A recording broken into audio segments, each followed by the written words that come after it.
Welcome to the Holy Post. Today we have a Christian nationalism roundup. With Trump out of office and the pandemic restrictions easing, Christian nationalists are looking for new causes to rally the faithful.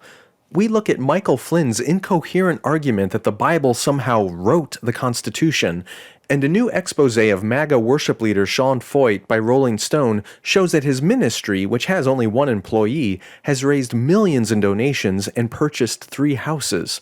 Plus, Jemar Tisby offers a useful definition of Christian nationalism that reveals why it's really not Christian at all.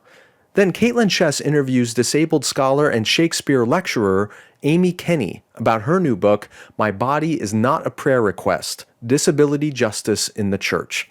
A quick note to our Patreon subscribers before we jump into the episode. First of all, thanks again for your support. We couldn't do this without you. Secondly, we have another new episode of Christian Asks coming out this week exclusively for you. Finally, Phil and I will be recording a Q&A episode soon using questions from your voicemails. So if you're a Patreon supporter and you've not left us your question yet via voicemail, be sure to get that in really soon so you can make it before the recording date. And of course, if you're not a Patreon supporter yet, then go to holypost.com and click the Support Us button. Okay, here is episode 518. Hi there, welcome back to the Holy Post Podcast. This is Phil Vischer. I'm here with Christian Taylor. Hi, Christian. Hey, Phil, how are you? Good, thank you. And you? I'm doing great. You're orange and sunny. Yes, From your me. orange. We have Christian beaming in from the orange room, and we have Sky beaming in from the Death Star. And Sky Jitani, how are you, Sky? I am doing just peachy. Peachy? You Yeah. spoke somewhere yesterday. Yesterday was Sunday as we're recording this on Monday, and you spoke somewhere. Yes. Where did you speak? I spoke at Transformation Church in South Carolina, which is our friend Derwin Gray's church. What? You spoke at Derwin's church? And so you got to hang out with Derwin. Derwin took you fishing and you went to his house and you had lots of fun with No. Derwin. He's in Europe. He's been in Europe for a while. He's in Spain doing all kinds of interesting stuff, including trying to find his luggage. Yeah, his luggage came in. Did you see that tweet? I There's a think I picture saw of did his wife's bag come in? I don't know if his did. Oh, maybe it was his wife's bag. Maybe it was his wife's bag. He was, it was a thank you Lufthansa tweet this morning. Did you Glad also? you guys are tracking his luggage. Yes, we're tracking Derwin. Did you also see he's a committed fisherman, and he went Yes. fishing in Spain and caught a 110-pound catfish. Oh my goodness. 5 foot 5 inches long. Sounds like he's in Mississippi, if you ask me. Yeah, well, yeah, they got some big catfish in Europe too, apparently, and this is a particular kind of Spanish catfish with this speaks with an accent and. I wonder if they fry them up like we do in Mississippi. Surely they do. And serve them with hush puppies and coleslaw. Not sure about that. Maybe Now I'm getting hungry. paella. Maybe throw a little catfish in your paella. And now it's time for the theme song. What's the news that you like the most? Who's your favorite podcast host? If it's breakfast, get your toast. It's Sky and Phil and the Holy Post. Sky and Phil and the Holy Post. And sometimes Christian. Okay. Where do we start? A lot has been happening. A lot has been happening. You know, there's still more people talking about Roe v. Wade. We're not going to talk about that this week. We're going to take a break from Roe v. Wade. Christian nationalism is in the news, so we're not going to take a break from that. We're going to talk a little more about Christian nationalism. Rolling Stone, Rolling Stone magazine writes about the music business. And if you're a singer and you get, a nice write-up in the Rolling Stone, it can really boost your career. Unless you're a Christian nationalist singer and it's an expose on your finances and then maybe not quite as much. You know who Sean Feucht is, Sky, right? A little bit, yeah. Yeah.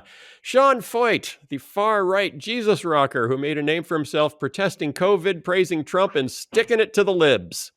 Got written up in Rolling Stone, every rocker's dream, and to be a Jesus rocker and to get written up in the Rolling Stone. Why? What an accomplishment that is. With a flowing mane of golden curls and an American flag guitar signed by the 45th president, John Christopher Sean Feucht stands at the intersection of far-right Christianity and the MAGA movement. On stage, Feucht is a holy roller, leading rapt crowds in worship music. His services feature weeping penitents, minor miracles, and new followers of Jesus plunging into baptismal tubs. Online, Feucht is a holy troller. You get what they did Like That's that. cute. there. Yeah, it's cute. Flaming his foes and bashing woke culture to delight his followers. They go on to say he rocketed to prominence in MAGA world with a combustible mix of godliness and grievance. That seems like a pretty good description for what's been going on in the It does. white evangelicalism over the last 5 or 6 years. I'm not I sure like about the this writing. godliness part. Combustible mix of godliness and grievance, railing against pandemic restrictions on in-person religious services. Feucht mounted a national tour of protest revivals. Isn't that what all the great revivalists did? It was protest. What are they reviving? What Exactly. are they protesting? And is the reviving and the protesting, do they need to be about the same thing? Well, Or can they you be gotta completely remember, unrelated? the word Protestant comes from protest. Yes. So there is a That's link. true. There is a Okay. link. So he was protesting the Catholic Church and reviving Protestantism. Well, Um, ironically, Protestantism was protesting the corruption of church and state and the warping of the gospel. So it's kind of it's a little it's the- reversed. yeah, it's kind of weird how that's changed. Yeah. As COVID restrictions eased, Feucht pivoted seamlessly to raging against the alleged groomers at Disneyland. And that's all basically the same. It's similar. COVID restrictions, groomers at Disneyland. Oh, But that what Rolling Stone wanted to point out is how well he's doing financially. Capitalizing on the notoriety of his 2020 COVID lockdown protests, Sean Feucht Ministry ballooned in revenue from $280,000 in 2019 to more than $5.3 million in 2020, wow. ending the year $4 million richer than it started. Now I know how to make some income. There's a formula. Protest revival, Christian. Protest revivals. Protest something for Jesus. And sing, but And really sing. protest. Well, I think you have to be a little bit more specific than that, because there are other people protesting and becoming activists for things that they believe Jesus cares about, but they're not making $5 million a year doing it. So Yeah. it depends Yeah, on what you're picking, and if it happens To to be align fair- with whatever Fox News is focusing on, then you have potential. To be fair, the 5.3 million was the total revenue of his ministry, Sean Feucht Ministry, which may have, hundreds of employees, except that according to tax filings, it does not. It has one employee, and that's Sean Feucht. So Sean Feucht Ministries brought in $5.3 million He for had a the lot of benefit expenses, I'm sure. A lot of expenses. one employee. Well, what he did was he recently bought 2 houses, one in a gated community in Southern California and another on a 5-acre mini ranch in Montana, and then bought a third house on Capitol Hill in Washington, D.C. for all of the political stuff he's doing. So he bought 3 houses. So should that bother anyone who has given him money? Or is it likely to be the crowd that says, well, if he's got 3 houses and he bought them all last year after we all started giving him money, that's a sign of God's blessing? But I'm going to guess that most people probably are not too bothered by that, partly because I could be mistaken, but isn't his following a largely charismatic sort of Pentecostal prosperity preaching kind of audience where they're used to their leaders living quite extravagantly? I guess so, yeah. Well, we don't know. That's a lot of supposition. But I do wonder, what is Sean's ministry exactly? He's a worship leader. That's his ministry. He puts So on when worship people concerts. is he asking for money? Yes. So that I assume he's asking for money at his concerts or asking for money online. What's he asking people for that money for to keep doing his to concerts? support his ministry. I don't know. Let's find out, shall we? Let's go to Sean. Spelling his name is dangerous.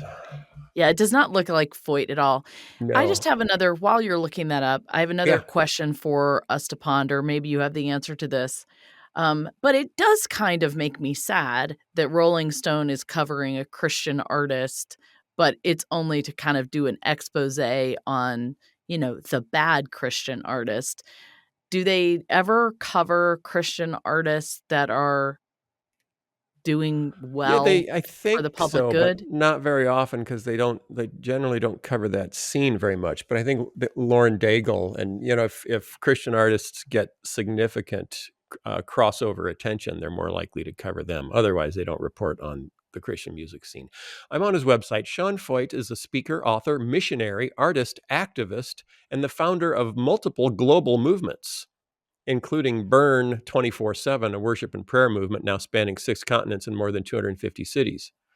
Let Us Worship albums have seen great success, 4 reaching number 1 on iTunes in Christian worship, and 3 albums ranking number 1 now over every genre in the world for multiple days in a row on iTunes.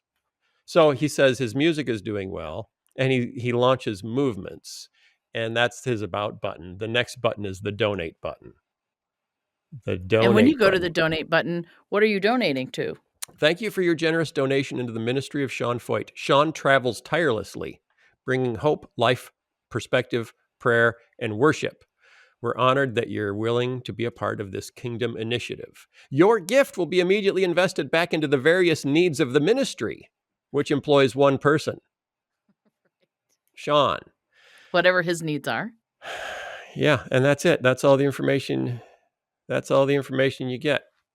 He kind of cut his teeth at Bethel Church in Redding, California. So very charismatic. Well, to be fair, he maybe needs 3 houses.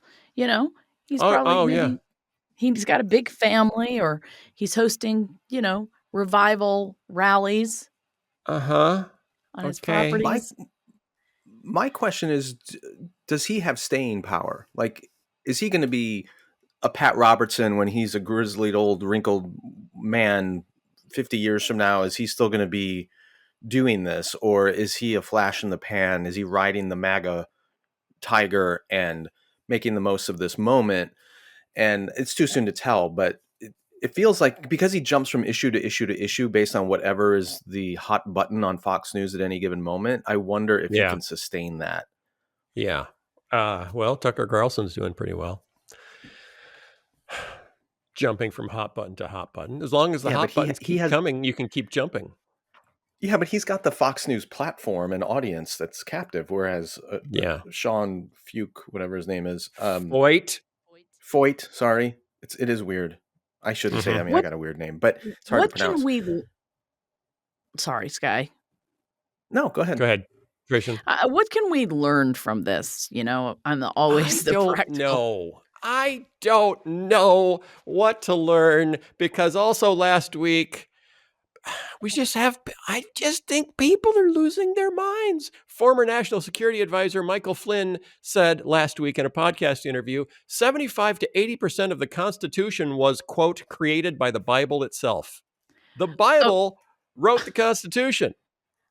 I saw this article, Christian. And can I just say, what came out of his mouth, not only is it preposterous, but what came out of his mouth did not even make sense. So I would love to hear you try to read exactly what came out of his mouth. Flynn said the Declaration of Independence and the Bill of Rights, right? And then he changed it. I mean, the Bill of Rights, and the 10 Commandments. This is someone trying to transcribe what he said. Yeah, he's not making this up, people. The Bill of Rights and the 10 Commandments are the promises that we make to each other. Okay, are you with me so far? The Bill of Rights, those are the promises we make. And the 10 Commandments, those are the promises we make to each other. And then the fulfillment of the promises, the fulfillment of the Bill of Rights, is the Constitution. And the fulfillment of the 10 Commandments is the Bible. And that's how we get the fulfillment of those promises.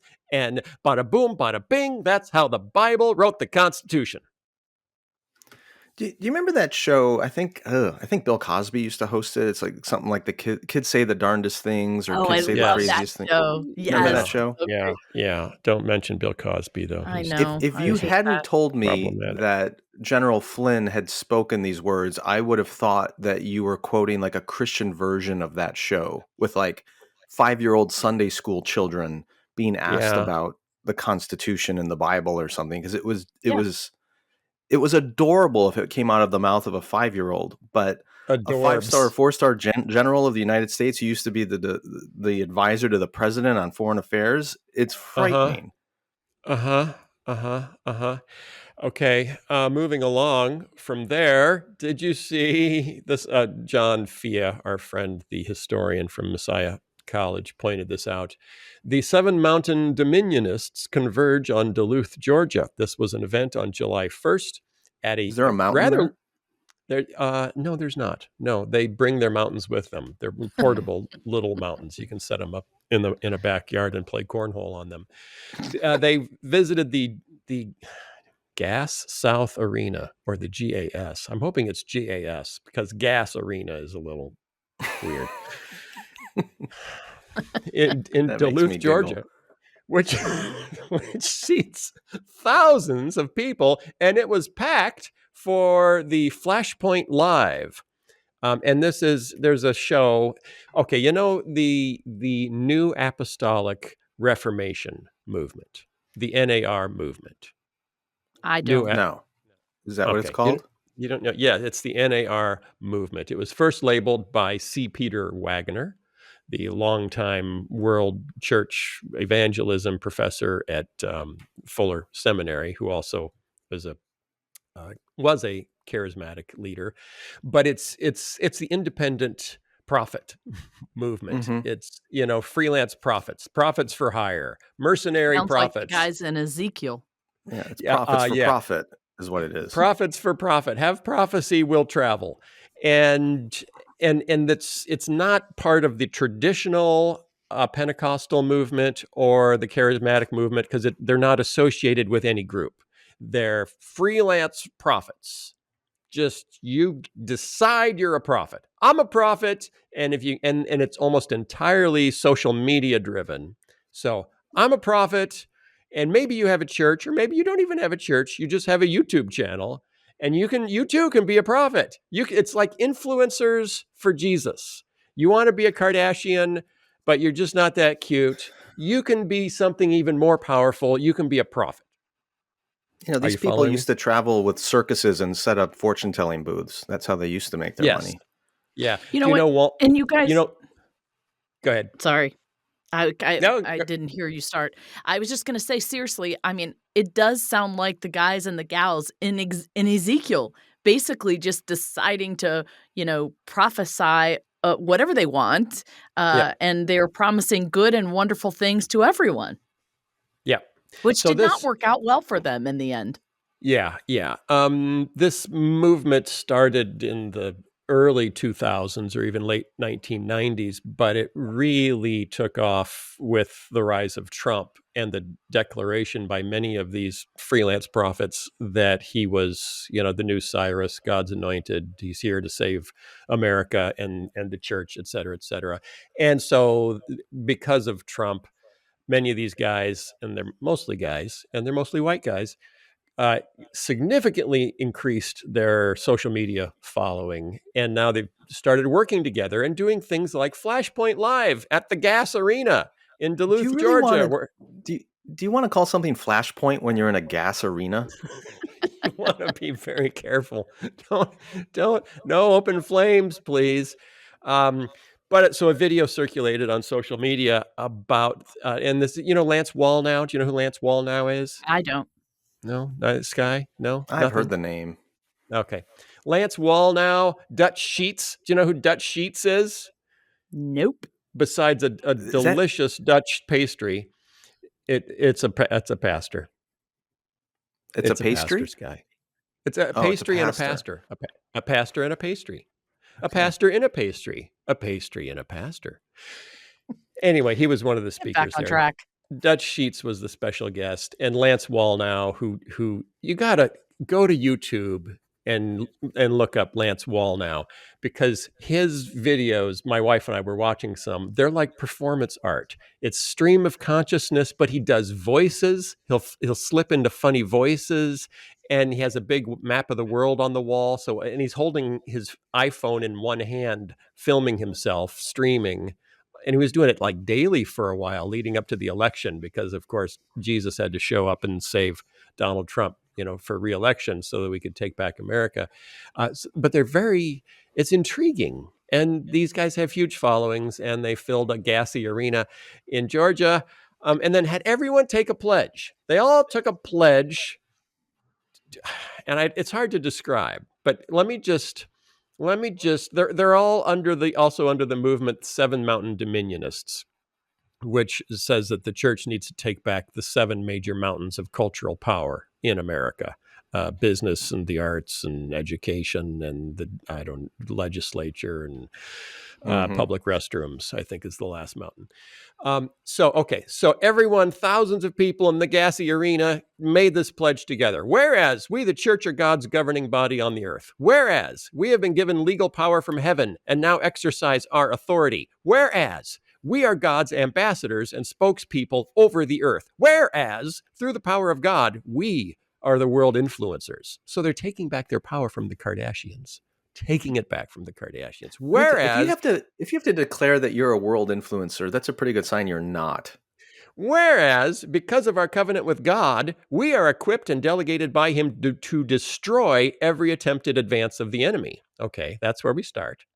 Okay, now we move into the meat. We make our declarations. So this is, I don't know if it's a declaration of independence or insanity. We decree that America's executive branch of government will honor God and defend the Constitution. Oh. We decree that our legislative branch will write only laws that are righteous and constitutional. We decree that our judicial system will issue rulings that are biblical and constitutional. We declare that we stand against wokeness, the occult, and every evil attempt against our nation. We declare, and we now take back our God-given freedoms according to our Constitution. We declare that we take back influence at the local levels in our communities. We decree that we will take back and permanently control positions of influence and leadership in each of the 7 mountains. The 7th of which, as I mentioned before, is public restrooms. We decree that the blood of Jesus covers and protects our nation. It protects and separates us from God. The blood of Jesus separates us from God. I don't quite follow that. We declare that our nation is energy independent. That's one of the declarations. But it's not. No, but we just said it was, Sky.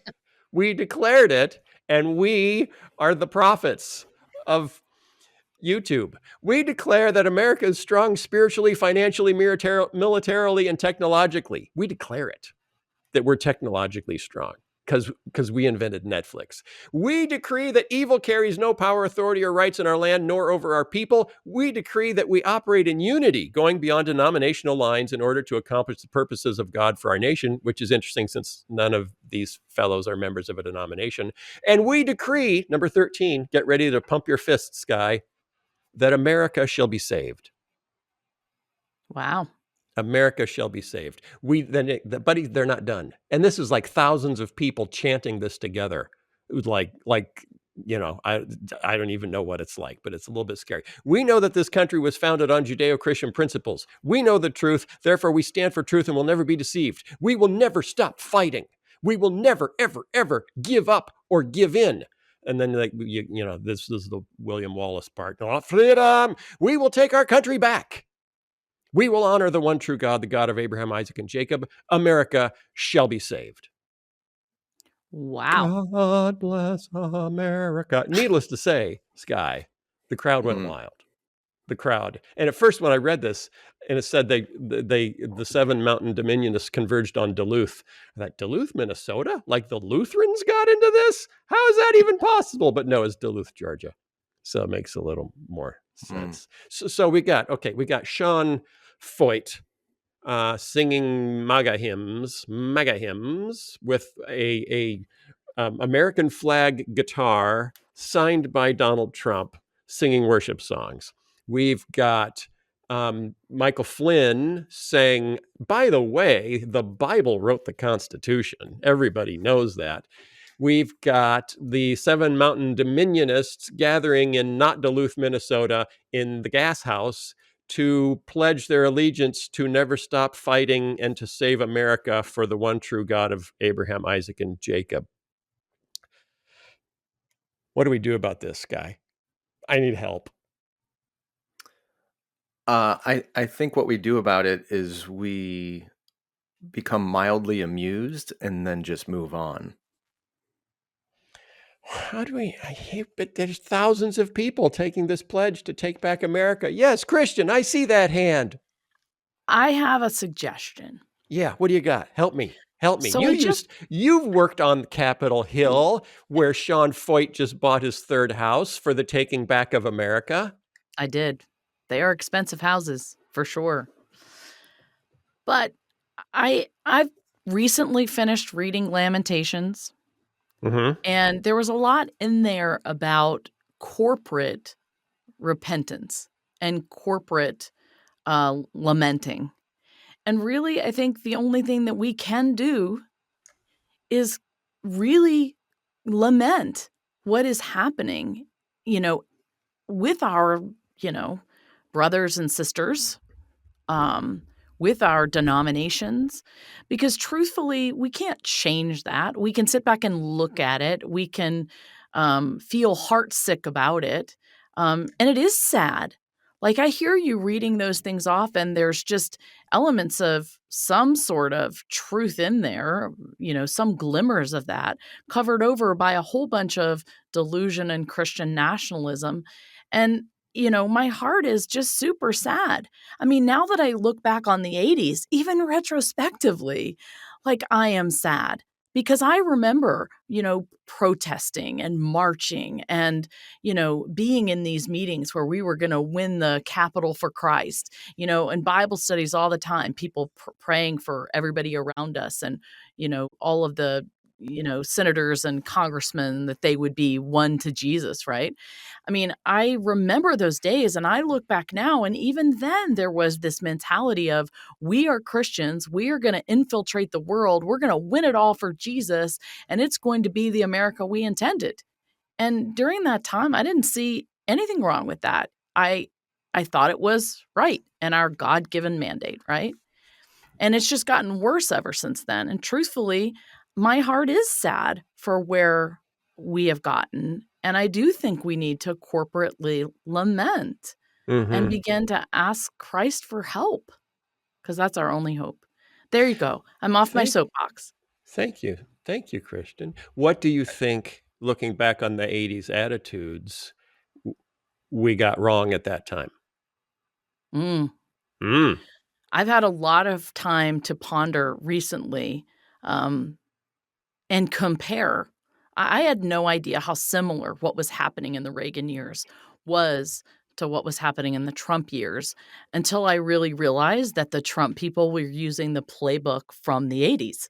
And, that's through reading and watching stuff on TV, even down to Reagan's slogan, which was, make America great or whatever. And Right. now it's make, America great again. And I just am flabbergasted to see how the tactics that they used now and during the Trump administration were the same tactics that they used in the 80s, usually fear, right? And using this Christian mantra, and the little guy is being stepped on, and the liberals are, determining the culture and the way we go in society. We have to stop them. All of that was being used to manipulate our emotions and, the moral majority thing. I mean, I was totally swept into that and it was all about, reclaiming our culture for Christ. And it was all based on fear and the desire for power to accomplish what, the leaders wanted to accomplish. It was just more subtle back then. It was more subtle and it was nicer, and it wasn't as well. And that's you think Reagan was very smiley. Reagan was smiley. He was jovial. He had a twinkle in his eye. He had told self-deprecating jokes. So Trump has none of that. Right. No twinkle, no self-deprecation, no joviality. Just if you're with me, you're a winner, and if you're against me, you're a loser, and your wife is ugly to boot. And your father probably tried to kill JFK. So it's just a completely different attitude. But Well, there's a whole different crowd that seems to resonate with the Trumpian take. here's why. Yeah, why? Here's why. Ronald Reagan, you guys know this. Ronald Reagan painted this vision of a city on a hill, new mornings in America. Like he painted this beautiful vision of what America was. He wasn't sitting there talking about how horrible everything was and how despicable everybody was. And he was trying to build a coalition, and he was trying to be positive. And he also, there was more of a sense of working across the aisle and trying to kindly persuade people to your point of view. Yeah. And there's not that anymore, for sure. And I think back then, it was not a good thing to take tiki torches and march on Charlottesville, Virginia, and saying that, Jews will not replace us. Jews will not replace us. That was not an That was okay not thing. acceptable Reagan-esque behavior. Sky. Here's one of the things that I think we get lost in right now in this moment. There's a lot of interest in comparing what's happening now to, say, the 1980s or the rise of the moral majority in the 70s and all those kinds of things.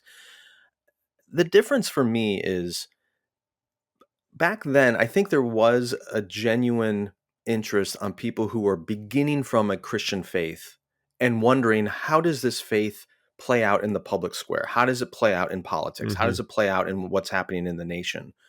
What's happening today, which is different, I think, there's some exceptions to this, but I think a lot of the people that are involved in this movement are not actually beginning with a foundation of Christian faith. I think what they're beginning with is a foundation of white nationalism.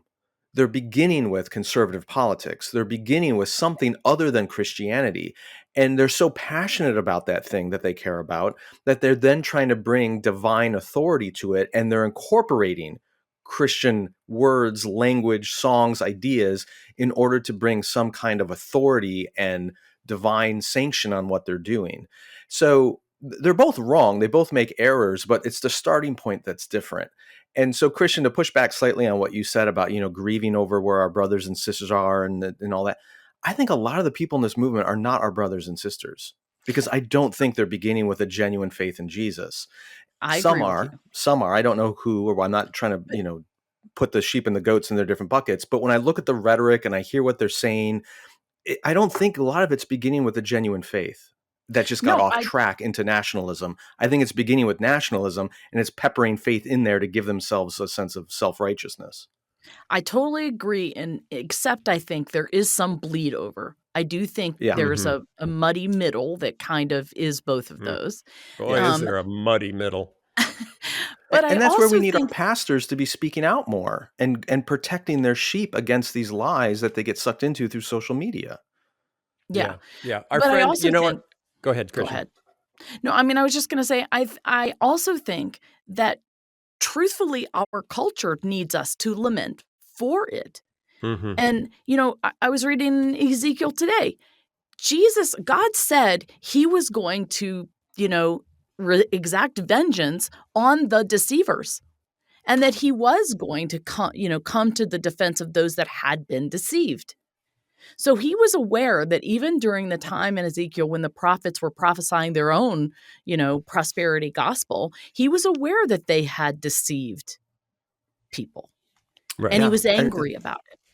This is a message that I try to present to pastors whenever I get a chance to talk to them. There are some really, really good pastors out there. And I know that many are not actively deceiving their people with this nonsense of Christian nationalism. But my argument would be, if you're a pastor and you're not saying anything about this, that is also malpractice. And you will also be held accountable for not guarding your sheep against these lies that are permeating the atmosphere that we're living in right now. So if you fear God more than you fear your people, you need to speak up about this and explain to people why this is a false gospel.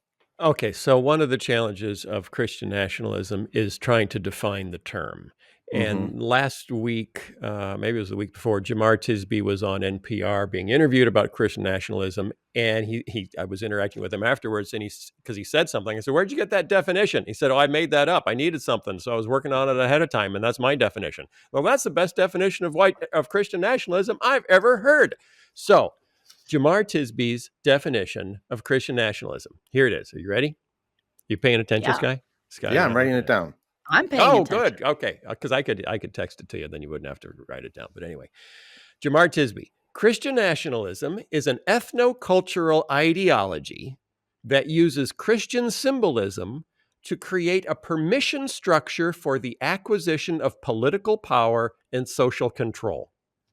Okay, That want to is hear that? well thought out. Want to hear that again? Christian nationalism is an ethno-cultural ideology. All right. And if you don't believe, because often people have said there's nothing ethnic in Christian nationalism. It's not about white anything. It's about God's people being in their rightful place. But we talked about this like 2 weeks ago. Lauren Boebert comes out and says, the government should not be directing the church should be directing the government. And you say, okay, Lauren, which church? Because she doesn't mean the black church should be directing the government, because that would make it democratic. And she doesn't want it to be Democrats in charge. She wants it to be Republicans in charge. So she means her church, the white evangelical church, should be directing the government. She doesn't mean the Latino church or the Korean American church. There's no ethnic church that she thinks should be directing the government, except one ethnic church, her church, which is 95% white. So that's what Jemar Tisby means by it's an ethnocultural ideology. When people say we need to take back America, my first question is always, from whom? From whom? Because unless the Russians have taken over the country, you're taking it back from other Americans. And where is the democratic constitutional basis to say one group of Americans has a right to run America and other group of Americans don't? And if the other groups of Americans accidentally end up running America, this first group needs to take it back over. But And they're that's not us. real Americans. Exactly. So it is Hmm. an ethnocultural ideology. It is not just about Christianity. It is not even just about Judeo-Christian values. It is an ethnocultural ideology that uses Christian symbolism to create a permission structure. In other words, this is why it's okay for us to do this, for the acquisition of political power and social control. And that's the part I was getting at. It uses Christian symbols as a way to Yeah. justify with divine sanction what it's really after. So I think that's entirely different than people who are beginning with Christian faith and then stumble into politics and maybe get them jumbled and screwed up a little bit in their heads, and it's not clear, but they're beginning with a genuine desire to follow Jesus and serve neighbor and engage the world, and they misstep here and there. This is something completely different. Yeah, it's impossible to read the Sermon on the Mount and come away thinking, I need more political power.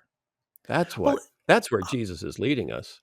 honestly, Phil, when I was reading the Rolling Stone article about Feucht, I kept thinking to myself, does this guy read the Gospels?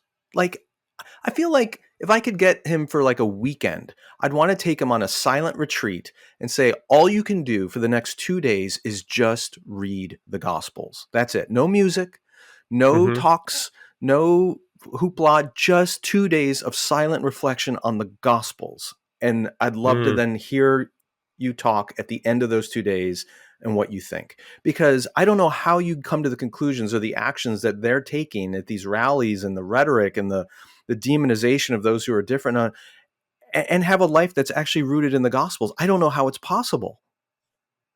Yeah. Here's another discouraging statistic about my tribe, white evangelicals. I just read this last week. Our friend Sam Perry tweeted it, and it's a study from PRRI, which is our friend Robert Jones. They asked the questions, is it more important to you that we as Americans overcome our differences so we can address common problems together?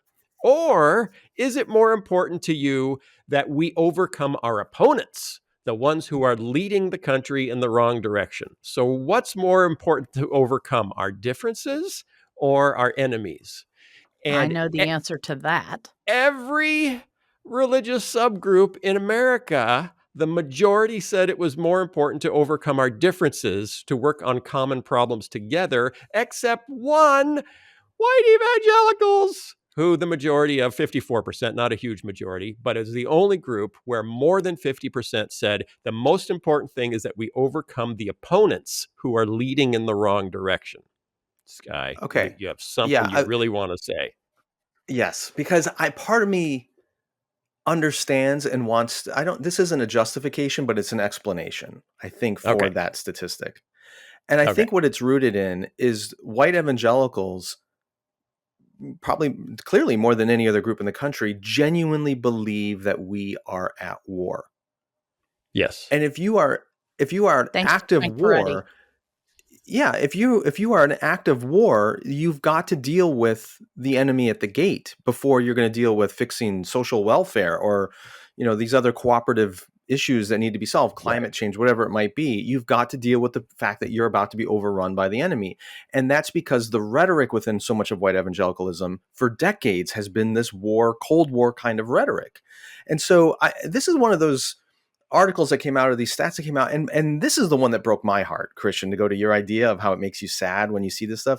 This is what makes me sad, is so many people within the evangelical church are so afraid because they've been hopped up on this war rhetoric for so long, and it's exhausting. And I'm sure if I were in that boat and somebody asked me what's more important, cooperating to solve problems or stopping the war that's happening, I'm going to go, yeah, it's the war, of course. I don't blame them for answering that way. My thought, hang on, Christian, my thought is that we as white evangelicals have been trained to not see any common problems. We don't have common problems. The problem is the other side. Right. And if the problem is the other side, you can't work together with the other side to solve common problems because their worldview is the opposite of your worldview. So you have no common problems to solve. Unless you're attacked by the Russians, which we're not, so we don't have that problem anymore. Christian was going to say something. Christian? Well, what I'm confused about is that, correct me if I'm wrong, but we've become, the Pharisees, because back then they were waiting for a political solution to their problems. They were looking for a king that was going to come back and destroy the evil Romans and set up his kingdom here on earth. And so they felt like that's what they were waiting for. And so I feel like we as white evangelical Christians have adopted this language, that we are on God's side and we are going to take back America. And it's a political, powerful solution that they're looking for. And no longer is it attractive to serve or love or wait or pray. It's just this military language that doesn't seem to square up at all with exactly what you're saying, the Gospels. Yeah. To clarify that a little bit, there were different factions of Jews in ancient Israel that had different approaches to this. There were the Essenes, who kind of were the monastic group that left to go out into the wilderness to kind of pray for the coming of God's kingdom. There were the Sadducees, there were the Pharisees, there were the Zealots. And yeah, some of them had this very political mindset. And going back to what we talked about originally with the Rolling Stone article, you have to understand that part of the reason why this message is so powerful and popular is because some people are making a ton of money peddling it. That's what makes it so. It feeds off of fears and it generates a ton of revenue, and that's why it's spreading so much. So the other thing I think this data points out is when you have a war mindset where you can't cooperate with other people to solve problems, you just have to defeat the enemies. That makes white evangelicals completely unequipped to handle life, let alone faith, in a pluralistic society. What that data showed is they are the one group that cannot tolerate a diverse America where they have to share power and cooperate. And that's what scares me, is the church in America, if it cannot figure out how to cooperate and live alongside people who are different than them, isn't going to make it. And that's what this messaging of Christian nationalism keeps driving over and over and over again. It's all or nothing. It's our way or the highway. Yeah, we need to wrap it up soon because we're running out of time. But how much do you think thoughtful Christians need to ignore all of that and just keep living like Jesus, or engage and address it? Because you're a little critical of pastors for not addressing it. I So think they have to we need to warn address it. about it. They have to Okay. warn about it. But that's different than saying we need to go in and fix this and make it go away and confront all the Yeah. Christian nationalists and destroy this heretical movement.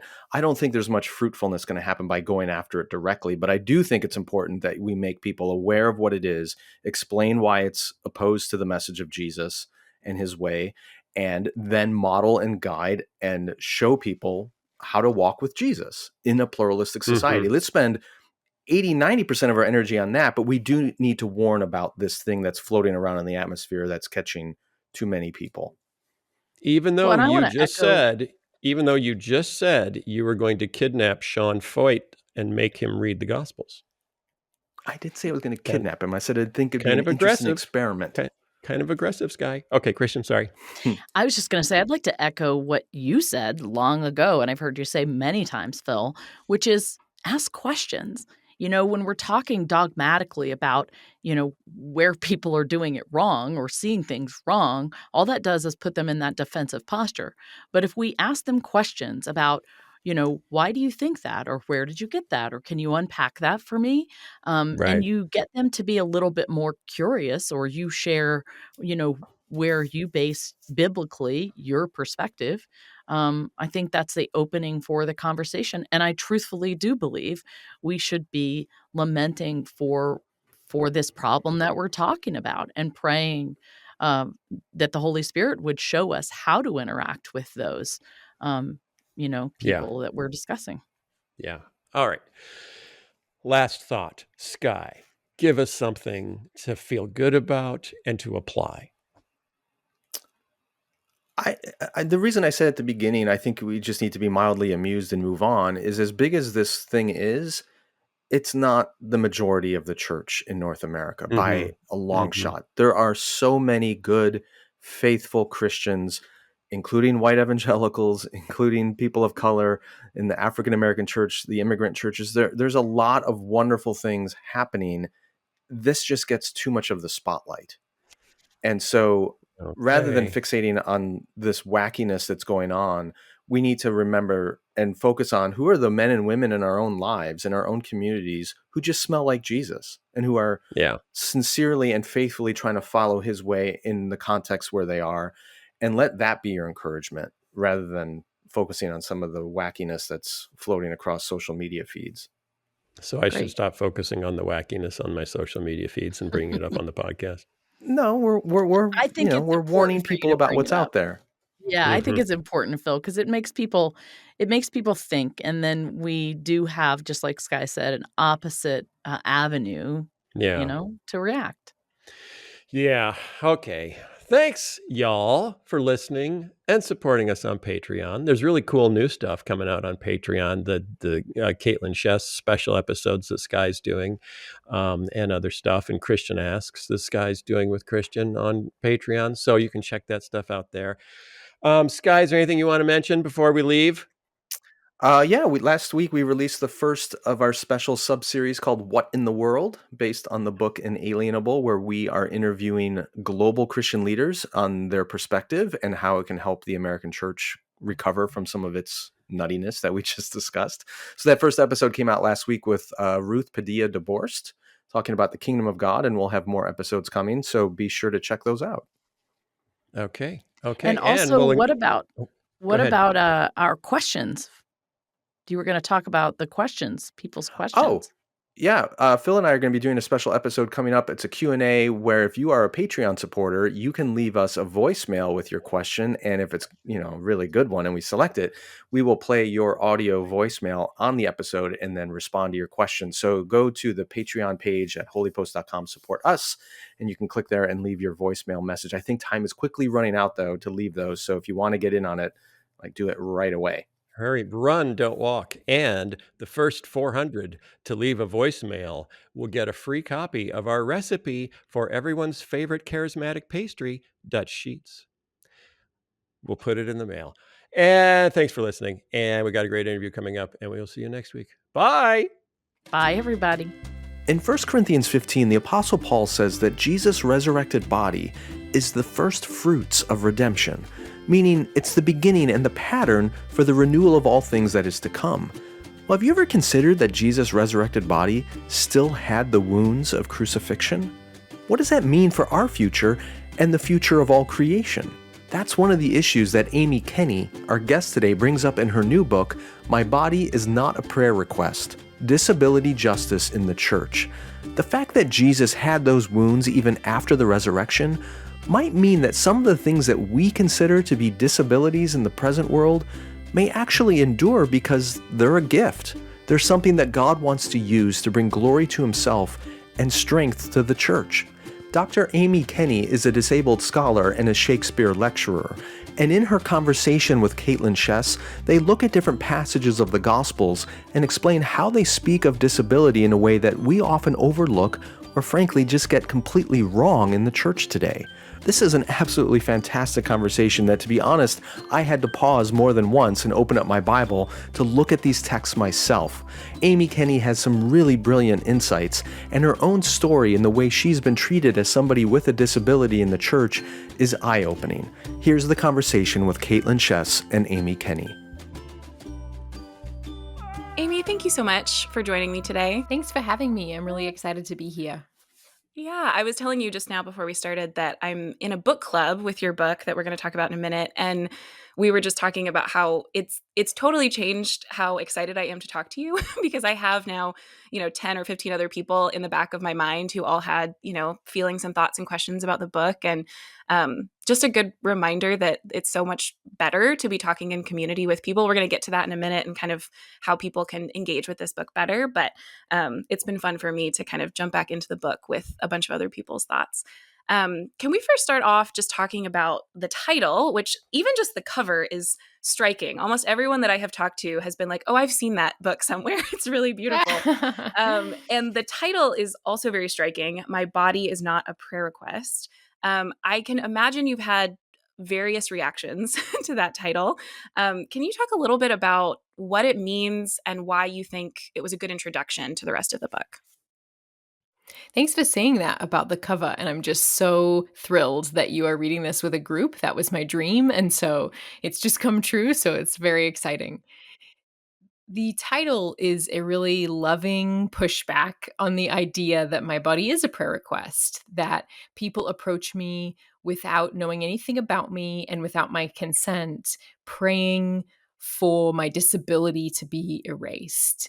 And it's meant to say, no, I not only do not need those prayers, but also there are so many assumptions about disability behind those prayers. So it's an invitation for people to take note of those assumptions.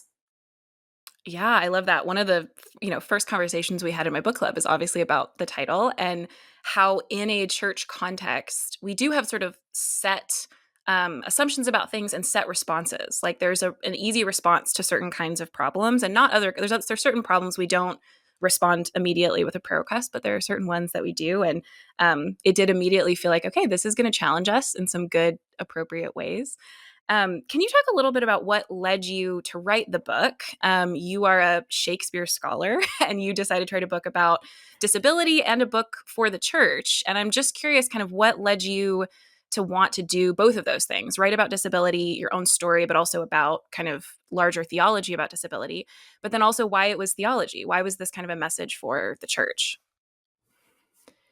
Yeah, I think the quick answer to that is because I contain multitudes. But I think a longer one is that I am a disabled woman and I have grown up in and around and with church and theology matters deeply to me. And unfortunately, I haven't experienced the church that I wish I had given my disability. And it seems like my disability is always a liability in church spaces instead of a gift and a blessing. And that was just completely incongruent with the God that I know and the faith that I have and the scripture that I read.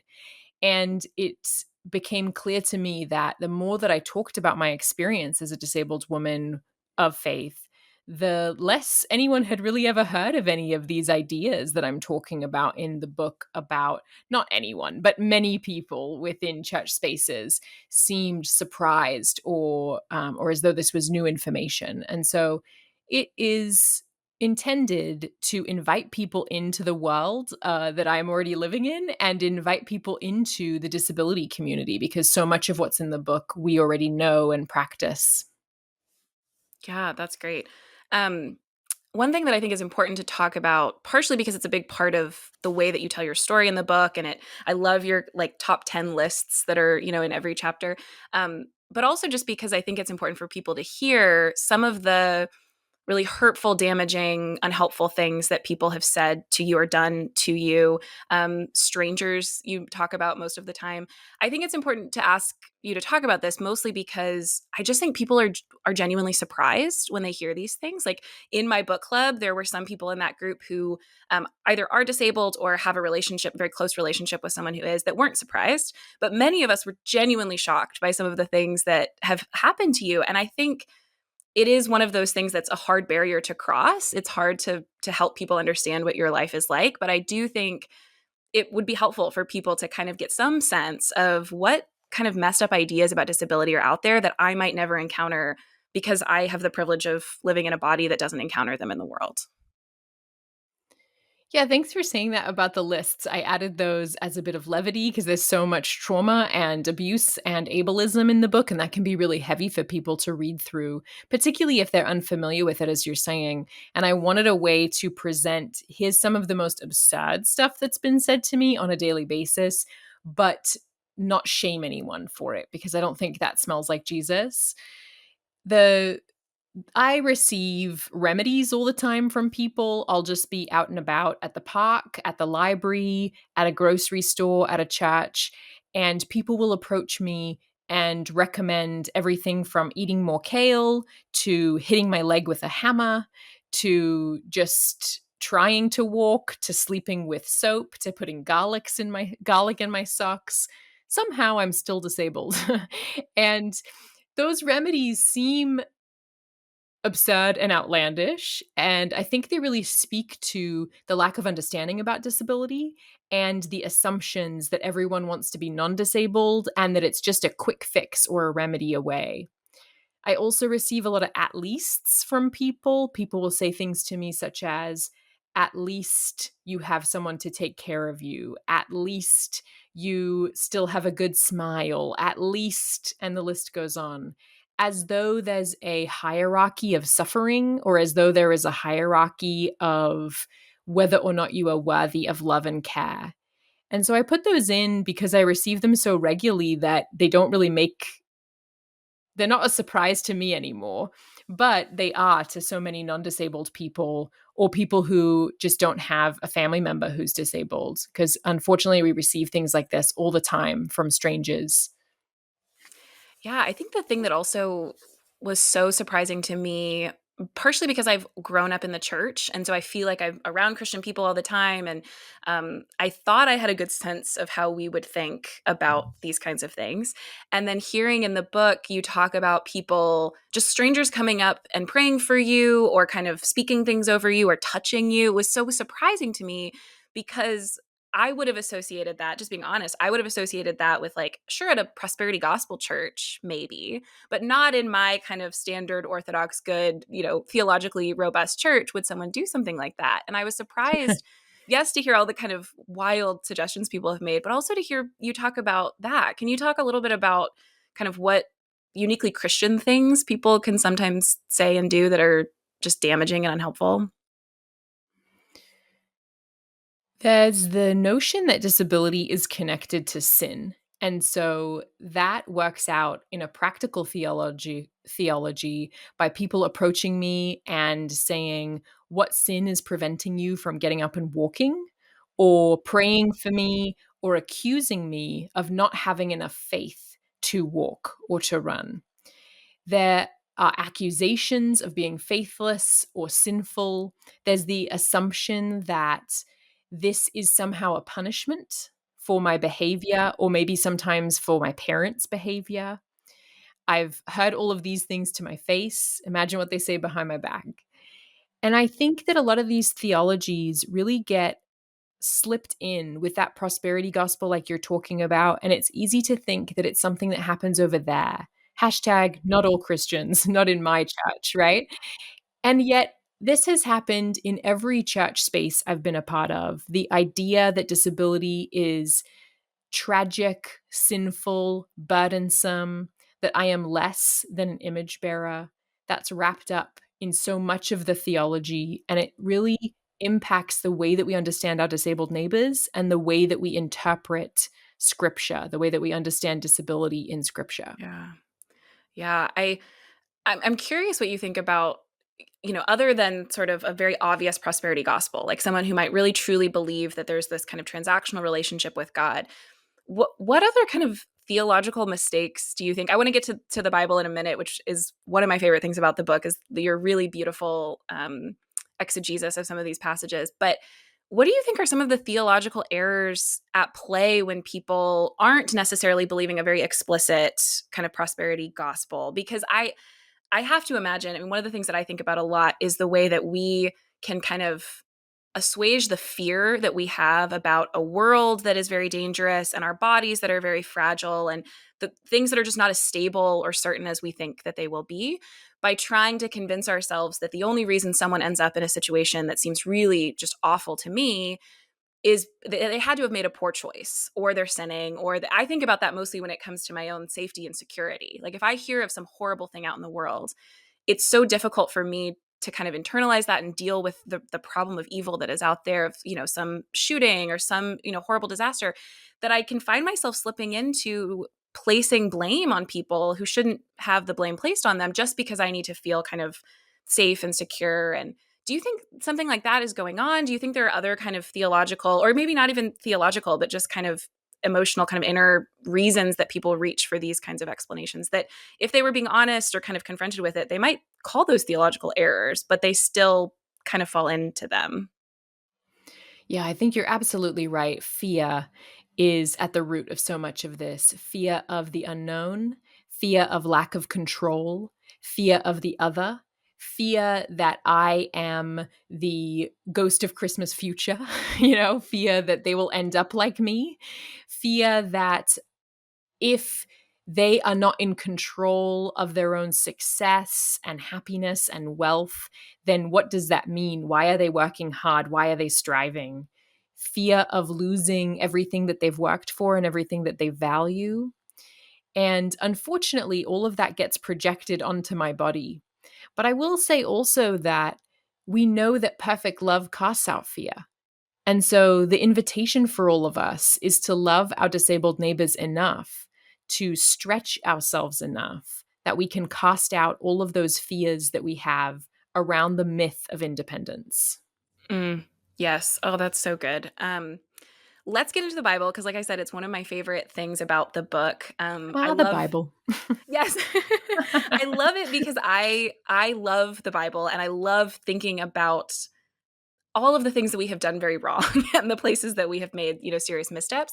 But I also love when someone points out things that I had no idea were there and I should have known were there, but I just kept skipping over them, or I had kind of my own lenses I was seeing through that kept me from seeing them. So there's a few passages I want to talk about with you, because I just thought they were all, and my book club agreed. We all were like, this is not something I had ever thought about before. And this book club, I'll just add, is like half divinity students. So these are people that know the Bible very well and are very invested in it, but these are not things that we've necessarily thought about. So one of the early passages that you talk about is Mark 9:43 through 47, that talks about cutting off your limb if it causes you to sin, or plucking out your eye if it causes you to sin. And I want to read something from the book. I pulled a quote out that I just thought was really helpful to summarize what you were talking about. You said, Jesus still claims that disability becomes a way to encounter God, or a preventative remedy for sin, suggesting that being non-disabled might enhance temptation. And I want to hear you talk about this, but I feel like that's very resonant with what you were just saying in terms of our desire for control. Like, is there certain temptations that disabled people will not face to the same degree that non-disabled people will, in terms of that temptation towards control or to exploit other people to kind of make ourselves feel more in control? Can you talk a little bit about this passage? Because I think it's one of those ones for all of the churches I've gone to that have been like, we believe the Bible, we believe the words on the page. We got to this and we don't know what to do with that. Yeah, everyone's a biblical literist until it gets to cutting off your own arms or legs, isn't it? Aren't they? I think when I have heard this passage talked about, it is usually talked about in the context of, wow, sin's bad, huh? And that's really the end of it. And no one wants to talk about disability within the context of this passage. And what if what Jesus is saying is that disability is a way to encounter God or a preventative remedy to sin? What if what Jesus is suggesting is that disability is a way to commune with the living God that non-disabled people don't encounter because that enhances temptation somehow? And I, of course, am not advocating for a cut it off movement, but really just getting us to think about the ways that we conflate disability with sin. And there are so many other possibilities of what Jesus might mean here. And to take your point that there is this myth of independence and of being able to do things by ourselves. And that is a myth that so many cling to, even if they recognize that it's a myth and that they can't do it alone. So many cling to their own body mind and their own accolades and resume as being signifiers of their worth. And within that framework, disabled people can't keep up because my body mind can't do things that some people's can. Some days I need help getting dressed. Many days I need help getting around. My husband helps me put my socks on sometimes. My worth can't be tied up in my work or my resume or what I accomplished that day or my to-do list. I don't have the luxury of living in that mythological world. And I think that that's just one way that disabled people are prophetic, that we are able to really show the church what is true about all of humanity and the fragile conditions that we live in our body minds, but also to reveal to everyone that we have worth and have dignity just because we bear the image of the creator of the universe. Not because we're really cool or we do great stuff or we have degrees. All of that's wonderful, but that's not where our worth comes from. It's just inherent because we are divine. I just loved in the book, like you were just saying, the way that it forced me to confront some things that actually weren't, like, I wouldn't have thought were about disability, but to see the connections between, there's moments when you're talking about all of this in the context of disability, but I heard, oh my goodness, like, I do have an unhealthy relationship to control, an unhealthy relationship to my idea of control over my body and my future and my productivity, and how all of that gets measured by standards that are external to myself and to the worth that God has given me, and that they come from a really kind of perverse and corrupted culture that tells us as much money as you can make, as high on the ladder as you can climb, all of those kinds of things. Yeah. And as so thin as you are, as rich yes, as you are, as white, and all yeah, of those features, right? Yeah, they're all interconnected, yeah. I think. Yeah, and I love the way that you just described it in terms of it. There's a way that disabled people are prophetic for us of kind of, I wouldn't have been confronted with some of those false ideas if I didn't have to think about, well, what does this mean for someone who is disabled? If my standards for what is successful and what is valuable and what is worthwhile don't apply to my neighbor who is disabled, who is made in the image of God, maybe they don't apply to me either. Like, maybe those are not standards for me or for anyone else. And how do I love that language of disabled people being prophetic in our communities, and a real loss then when our communities are structured in ways that they're not there.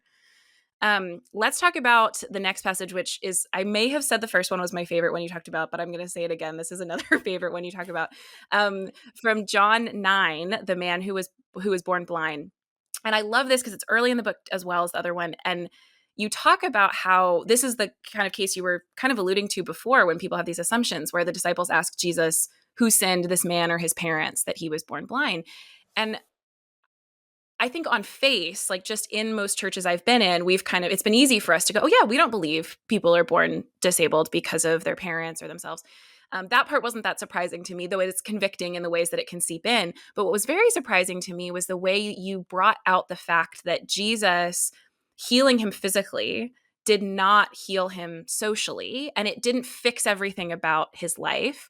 Can you talk a little bit about how you've thought about this passage and kind of how that has application to the way that we think about disability in our own contexts?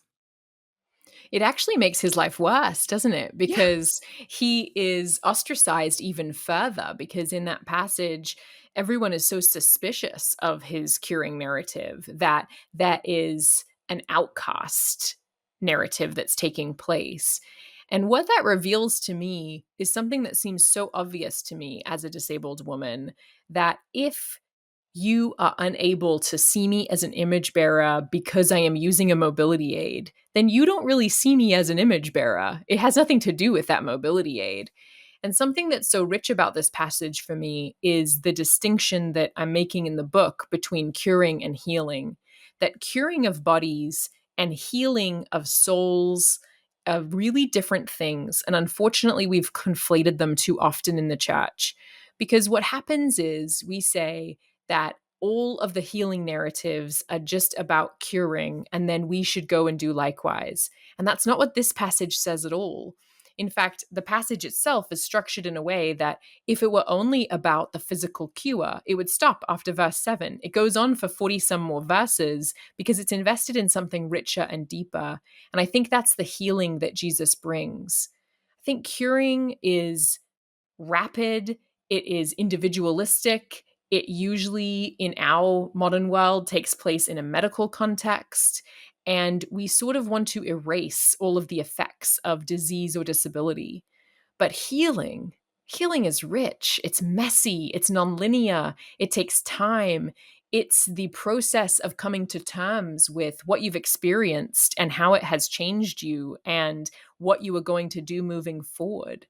It's not a process of eliminating disability or disease. It's a process of becoming whole. And if we're honest with ourselves, if we've ever sat with someone in a healing process, whether it's through recovery or if it's through PTSD, EMDR, any sort of healing work that's going on with people, it takes the community and it takes time.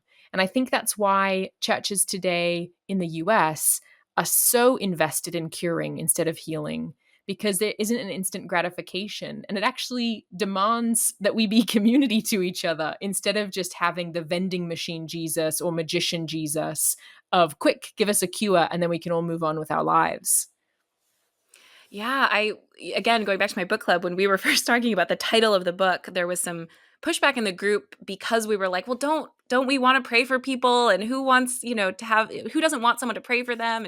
And I was reminded of how convicted I had been in the past about all sorts of issues, disability included, but other things when it came to racism in my community, when it came to other forms where people's access to my community had been limited by unjust systems.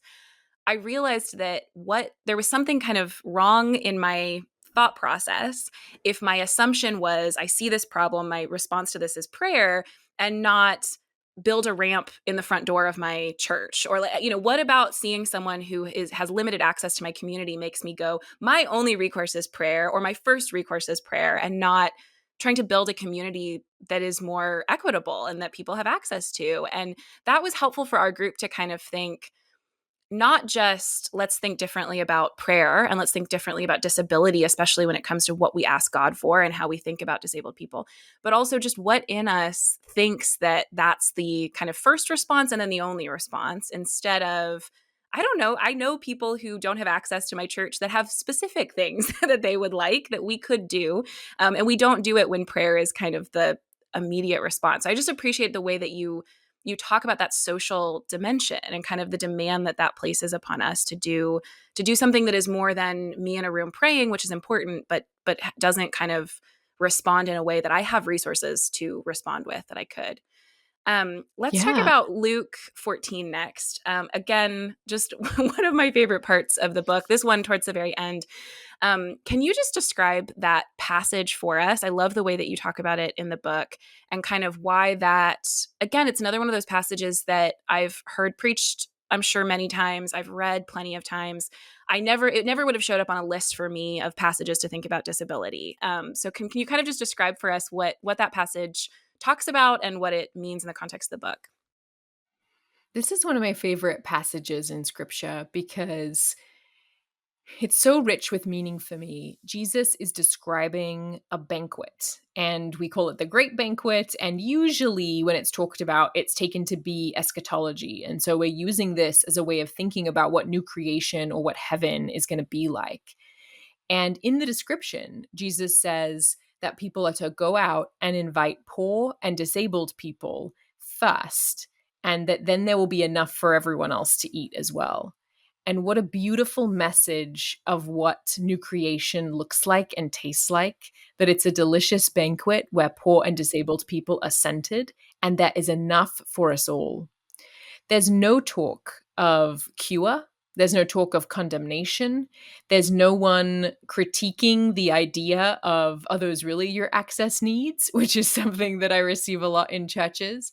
But rather, there's community, and everyone is the richer for it. And Jesus talks about non-disabled people and people with means being blessed as partaking in this, because poor and disabled people won't be able to return the favor. And I really love that image of new creation and of what church community can be for one another. Because to your point, there's no spiritual bypassing of saying, let's just pray this person away, or let's make this person God's problem, right?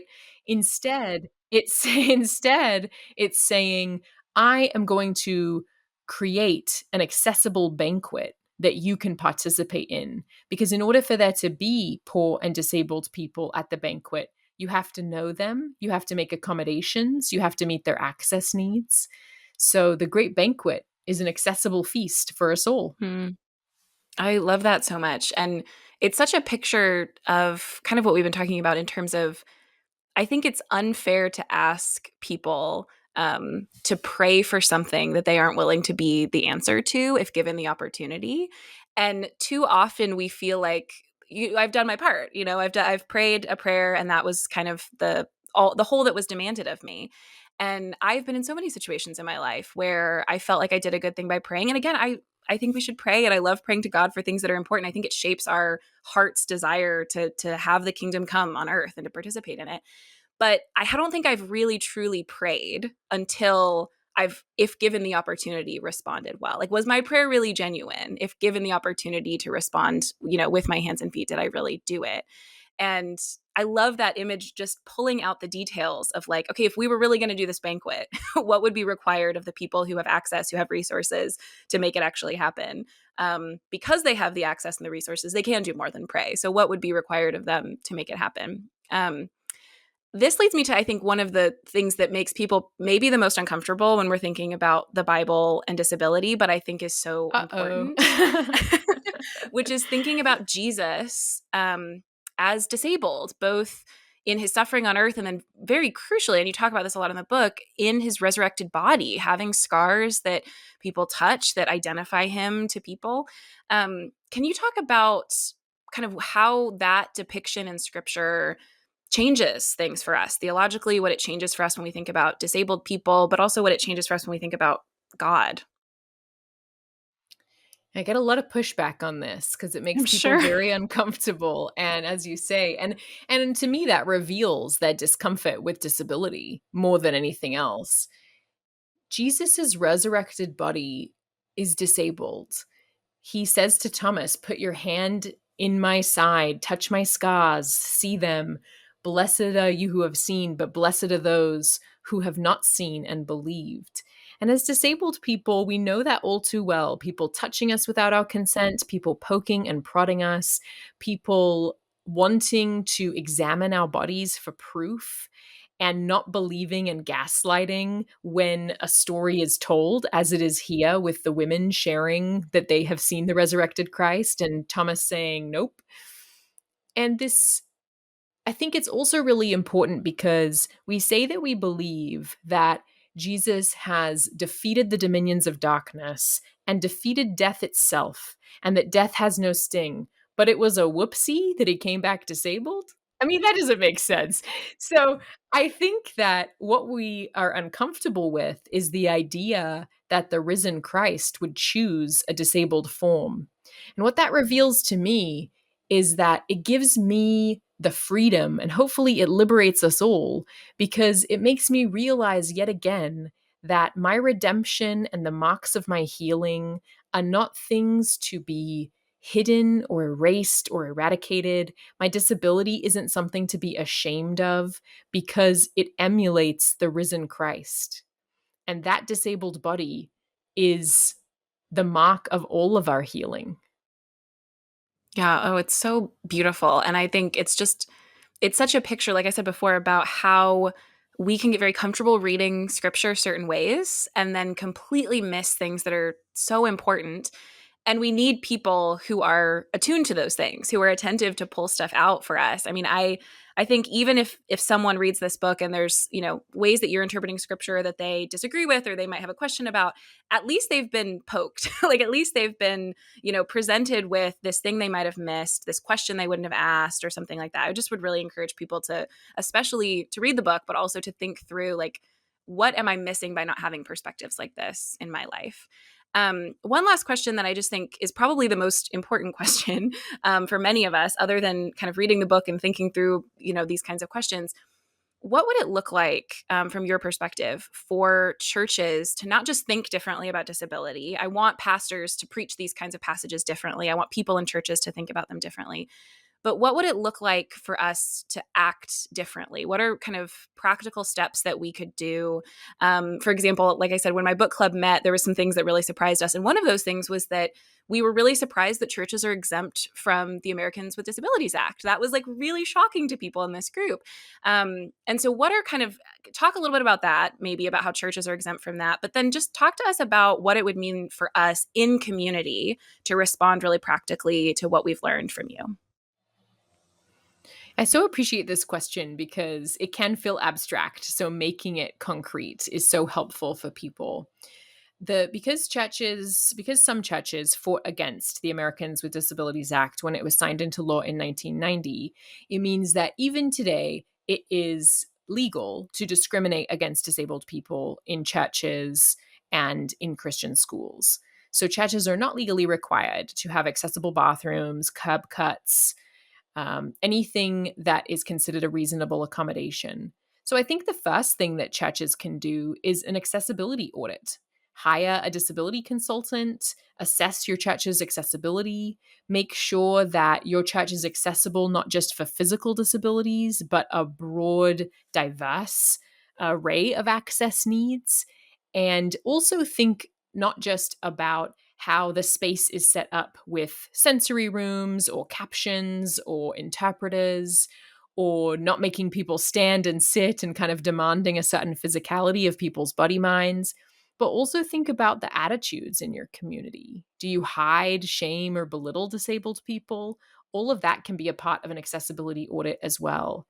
And I think this is part of the broader agenda of unlearning your ableism, really seeking out ways to unlearn ableist language, assumptions, and practices, thinking about how it is so deeply embedded in so many of our assumptions about bodies and about what is good or holy, and making sure to do the work of unlearning your ableism by learning from the wisdom of disabled people. So reading Nancy Eastland, Lamar Hardwick, Erica Ramos Thompson, Reverend Latia Frazier, Stephanie Tate, KJ Ramsey, just to name a few, and learning from our experiences, what we have to say about faith and about God and about how we have experienced church. And the final recommendation I would give would be to create some sort of community care network to meet the needs of disabled people in your community. Disabled people here in the US pay an extra $10,000 to $30,000 per person per year on meeting our access needs, on our mobility aids, doctor's appointments, the list goes on. It's expensive to be disabled in a country that doesn't value disabled people and would rather see us dead than divine. So find ways to support the disabled people in your community. And some of us are thinking, well, wait, I don't have an extra $10,000 to $30,000 a year. Same. But I think that there are many creative ways that a church can support the material needs of someone in the community. Bringing dinner, walking their dog, having a bake sale to help make a medical bill payment, things like that. I think ways of making sure that you are collaborating with and meeting the needs of disabled people instead of just pitying us or forgetting about us. Yeah, it makes me think of when you were talking earlier about Luke 14, just the reality that if you don't know people, if you don't have relationships with people, you don't know their needs. And also that you have to have, like, I would just encourage people thinking how convicting this was for me. You have to have like that second level of relationship with people in your community where they will be honest with you about things. Like, it was convicting for me to read about your experience and think, I've had sort of surface level relationships with disabled people that I'm sure didn't share with me things that, were really hurtful to them, maybe that I did or that other people did, or had needs that they didn't share with me because I wasn't close enough, or I said something and kind of put myself in the category of not safe person. And you're not there forever, but how do you kind of build relationships that get closer with people, I think is something that people need to be asking themselves in their own communities, is like, how do I know the needs of the people in my community? And you've given us such great questions to think through in terms of how to practically do that. And also, I think having this framework for thinking about disability, I hope the knowledge end of it helps build the relationship and kind of start the conversation, and then people can respond with practical solutions. Thank you so much, Amy, for this time. Thank you for this book. Like I said earlier, I would really recommend that people read it, but I would also really recommend that people read it in community with people with diverse experiences and backgrounds. And I think the thing that's been so sweet for me about reading it with a church book group is that the people that I am most able to partner with to do something practically in my community are those people reading this book with me. And so I share your dream that people will read it, in a book club with their church, kind of in community. I would just highly recommend that people check it out. And thank you for the work that you put into writing it. Well, thank you so much, Caitlin. This has just been such a delight. The Holy Post podcast is a production of Holy Post Media. Production assistance by Julie Betcher. Editing by Jason Rugg. Help us create more thoughtful Christian media by supporting us at patreon.com/Holy Post. Also, be sure to leave a review on iTunes so more people can discover thoughtful Christian commentary, plus ukulele, and occasional butt news. Visit holypost.com for show notes, news stories, Holy Post merchandise, and much more.